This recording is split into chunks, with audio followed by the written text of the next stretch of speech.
बंटी एक किसान है जो एक गांव में रहता है। बंटी कभी स्कूल नहीं गया, लेकिन वह बहुत होशियार है। पिछले वर्ष उन्हें पिछले वर्ष की तुलना में अधिक फसल उत्पादन हुआ।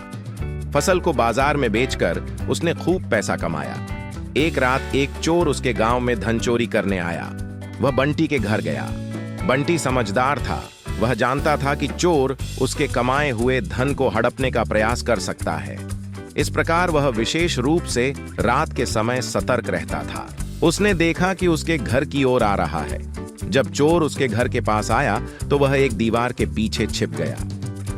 बंटी जानता था कि चोर बाहर छिपा है, इसलिए वह ऊंची आवाज में कहने लगा कि भगवान का शुक्र है कि इस साल मैंने बहुत पैसा कमाया, पर कोई नहीं जानता कि मैंने उसे कुएं के पास आम के पेड़ पर छिपा रखा है।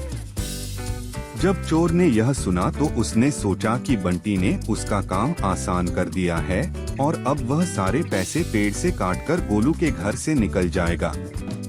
बंटी ने यह सब देखा और राहत की सांस ली कि अब उसकी संपत्ति सुरक्षित है।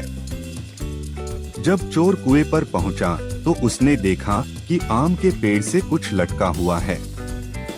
उसे एहसास हुआ कि उसे बंटी ने बरगलाया है और अब उसने मधुमक्खियों को बहुत क्रोधित किया है।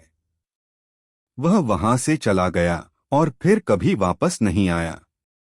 बंटी अब एक अमीर किसान है।